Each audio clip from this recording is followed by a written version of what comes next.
بسم اللہ الرحمن الرحیم۔ السلام علیکم پیارے دوستو، میری بہنوں اور میرے بھائیوں۔ نیند اللہ تبارک و تعالیٰ کی عظیم نشانیوں میں سے ایک نشانی ہے۔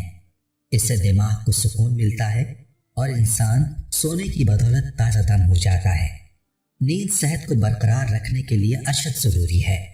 جو لوگ نیند پوری نہیں کر پاتے وہ مختلف بیماریوں اور مشکلات سے دوچار ہو جاتے ہیں۔ نیند سے انسان کو آرام ملتا ہے، سکون حاصل ہوتا ہے، تھکان دور ہوتی ہے۔ اللہ تعالیٰ نے رزق کی تلاش میں جدوجہد اور دن میں اسباب رزق کے حصول کے لیے بھاگ دوڑ کا بندوبست کیا ہے۔ یہ نیند کی ضد ہے۔ سچ اور حق یہی ہے کہ نیند بھی خلاق عالم کی ان نشانیوں میں سے ایک ہے جو اس کی ربوبیت، خلاقیت اور حکیمیت کا پتہ دیتی ہے۔ انسان مسلسل محنت نہیں کر سکتا، اسے چند گھنٹے محنت و مشقت کے بعد چند ساعتوں کے لیے آرام درکار ہوتا ہے۔ اس غرض کے لیے خالق حکیم و رحیم نے انسان کے اندر صرف تھکان کا احساس اور صرف آرام کی خواہش پیدا کر دینے پر ہی اکتفا نہیں کیا، بلکہ اس نے نیند کا ایسا زبردست داعیہ انسان کے وجود میں ودیعت کر دیا ہے جو انسان کے ارادے کے بغیر، حتیٰ کہ اس کی جانب سے نیند کی مزاحمت کے باوجود خود بخود ہر چند گھنٹے کی بیداری اور محنت کے بعد اسے آداب پہنچتا ہے اور چند گھنٹے آرام کرنے پر اسے مجبور کر دیتا ہے۔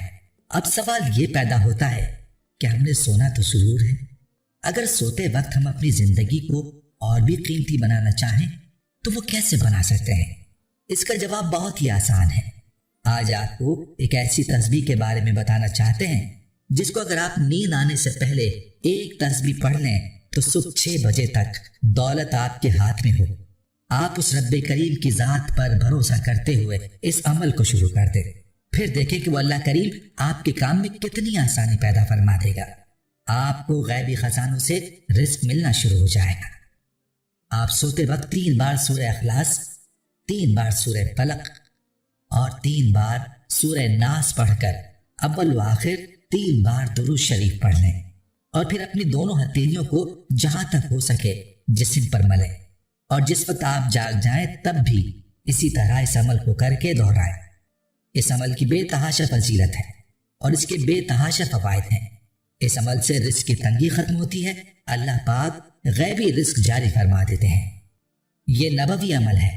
حضرت عائشہ رضی اللہ عنہا بیان کرتی ہیں، رسول اللہ صلی اللہ علیہ وسلم جب بھی رات کے وقت بستر پر آتے تو اپنی ہتھیلیوں کو مل کر ان میں پھونکتے اور قل هو اللہ احد، قل اعوذ برب الفلق اور قل اعوذ برب الناس پڑھتے، پھر اپنی دونوں ہتھیلیوں کو جہاں تک ہو سکتا اپنے جسم پر ملتے۔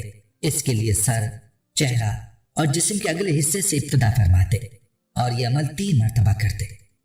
یہ وظیفہ ہمارے پیارے آقا محمد رسول اللہ صلی اللہ علیہ وسلم کا بتایا ہوا عمل ہے۔ اس عمل کو آپ جب بھی سونے لگیں تو یاد سے اس عمل کو کریں۔ پھر اس کے کمالات میں اور معجزات میں علماء کرام نے یہ لکھا ہے کہ جس بھائی کی روزی کا مسئلہ ہو، نوکری، کاروبار یا گھریلو مسئلہ ہو یا کسی بھی قسم کا کوئی مسئلہ ہو، وہ اس عمل کو جاری رکھے۔ انشاءاللہ اس عمل کی یہ تاثیر ہے کہ اس عمل کو جس بہن بھائی نے بھی کیا، جس مقصد کے لیے انہوں نے اس کو کیا، اسی مقصد میں ان کو کامیابی عطا فرمائی۔ یہ عمل ہم نے 4 سال قبل ایک ویڈیو کے ذریعے بتایا تو کافی بہن بھائیوں نے اس عمل سے جو فوائد حاصل کیے۔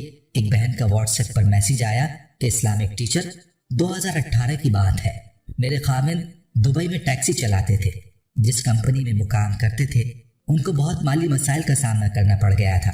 پھر ایسا ہوا کہ کمپنی نے کافی زیادہ ملازمین کو نوکری سے فارغ کرنا تھا۔ ان میں میرے خامن کا نام بھی آ گیا۔ ہم بہت پریشان تھے کہ اب کیا ہوگا۔ سب گھر والے پریشان، 3 ماہ ہونے کو تھے، انہوں نے کوئی تنخواہ نہیں بھیجی۔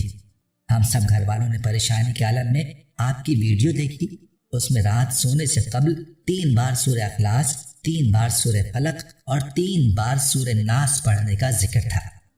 ہم پریشانی میں تھے، ہم نے اس عمل کو جاری کیا۔ الحمدللہ اس عمل کی وجہ سے پہلا انعام جو ہمارے لیے سب سے بڑا انعام تھا وہ یہ کہ سب گھر والے 5 وقت کے نمازی بن گئے۔ دوسرا انعام کہ خاوند کی نوکری کا مسئلہ حل ہو گیا، ان کو پہلے سے اچھی تنخواہ میں اسی کمپنی میں نوکری مل گئی۔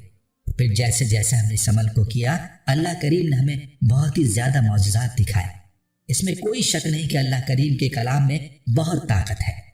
اب تو ہم سب گھر والوں نے یہ معمول اور عادت بنا ڈالی ہے کہ سونے سے قبل ہر سورت 3 بار سورہ اخلاص، 3 بار سورہ فلق اور 3 بار سورہ ناس پڑھ کر سوتے ہیں۔ اسلامک ٹیچر کے پیارے دوستو، یہ پہلا واقعہ نہیں، اس جیسے اور بے شمار واقعات ہیں۔ اس میں کوئی شک نہیں کہ اللہ کے کلام میں بہت طاقت ہے۔ جو بھی اس کو جس حاجت کے ساتھ ذہن نشین کر کے پڑھتا ہے، اللہ پاک اس کی حاجت کو اسی وقت پورا فرما دیتے ہیں۔ یہ تو چھوٹی چھوٹی سی 3 سورتوں کی طاقت ہے۔ پھر اندازہ لگا لیں کہ پورا قرآن مجید اگر ہم اپنے گھروں میں پڑھ لیں تو اس کی کتنی زیادہ طاقت ہوگی، پھر ہماری زندگیوں میں کتنی تبدیلیاں آ سکتی ہیں۔ 1.25 لاکھ نبیوں، رسولوں اور پیغمبروں نے آ کر انسانوں کو بتلایا، اے انسانوں، اللہ کی طاقت، عظمت، قدرت اور علم کو پہچانو کہ رب کون ہے۔ ہم اپنے چھوٹے سے دماغ سے رب العالمین کی طاقت کا تصور بھی نہیں کر سکتے۔ جس اللہ کے سامنے بڑے بڑے نبی، رسول، پیغمبر، ولی، بزرگ ہر وقت کانپتے ہوں، سجدے اور رکوع میں جا کر روتے ہوں، اور کائنات کی سب سے بڑی اور بزرگ شخصیت سارے انسانوں، جناتوں، نبیوں، رسولوں اور تمام مخلوقات کے ساتھ سارے معصوموں کے سردار جناب محمد رسول اللہ صلی اللہ علیہ وسلم ہر وقت رو رو کر امت کے لیے دعائیں مانگ رہے ہیں، اس رب کی طاقت کا ہم اندازہ بھی لگانے کے لائق نہیں۔ اب اگر ہم رب کی طاقت کا اندازہ نہیں لگا سکتے تو کیا ہم رب کے کلام کی طاقت کا اندازہ لگا سکتے ہیں؟ قرآن کیا ہے؟ آج ہم جیسے گناہگار انسانوں کو نہ اس کی عظمت کا پتہ ہے اور نہ اس کی پاور اور طاقت کا پتہ ہے۔ ہم اس کو چند الفاظ کا مجموعہ سمجھتے ہیں، بلکہ یہ تو رب العالمین کا کلام ہے۔ اللہ نے خود قرآن میں فرمایا ہے کہ اگر ہم نے اس کو پہاڑ پر اتارا ہوتا تو پہاڑ ریزہ ریزہ ہو جاتا۔ ہم قرآن کی تلاوت تو کریں، طبیعت میں مزہ بھی آئے گا اور رونگٹے کھڑے ہو جائیں گے کہ اللہ کی طاقت، پاور اور قدرت ہے کیا۔ اللہ وہ ہے جس کے علاوہ کوئی معبود نہیں، کوئی عبادت کے لائق نہیں۔ اللہ پاک ان چیزوں سے جن میں لوگ اللہ کو شریک ٹھہراتے ہیں وہی پیدا کرنے والا اور وجود بخشنے والا ہے، وہی شکلیں بنانے والا ہے۔ کیا ہو گیا ہے لوگوں کو کہ اس کے ساتھ کسی اور کو شریک ٹھہراتے ہیں؟ اگر ہمیں اللہ کی قدرت کا چھوٹا سا نمونہ دیکھنا ہے تو ہم آسمان کو دیکھیں، کیا اس میں کہیں سے کوئی شگاف یا چھید نظر آتا ہے؟ یا پھر زمین کو دیکھیں جس پر اربوں انسان چل رہا ہے، لاکھوں کروڑوں ٹن وزن لدا ہوا ہے، کیا یہ دھس گئی ہے؟ آخر اس کو بنانے والا کون ہے؟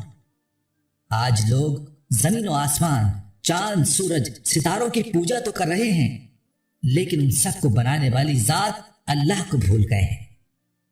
آج بھی لوگ ہمالیہ جیسے پہاڑ کی چوٹی پر پہنچنے کے لیے اپنی جانیں دے دیتے ہیں، اور اس کو بھی بنانے والا اللہ کہہ رہا ہے اگر ہم اس قرآن کو پہاڑ پر اتار دیتے تو پہاڑ ریزہ ریزہ ہو جاتا ہے۔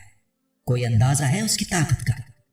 جب اللہ نے قرآن کو زمین و آسمان، پہاڑ و سمندر پر اتارنا چاہا تو سب نے انکار کر دیا، اور انکار نافرمانی کی بنیاد پر نہیں کہ ہم بات نہیں مانیں گے، بلکہ وہ اس کے بوجھ کو اٹھا نہیں سکتے تھے۔ ہم اس پاک کلام کی عظمت کے مطابق ہم اس کا حق ادا نہیں کر پائیں گے۔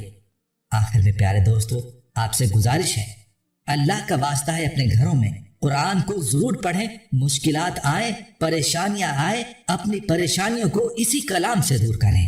اللہ پاک ہمیں قرآن کو صحیح معنوں میں سمجھ کر اس پر زندگی گزارنے کی توفیق عطا فرمائے، آمین یا رب العالمین۔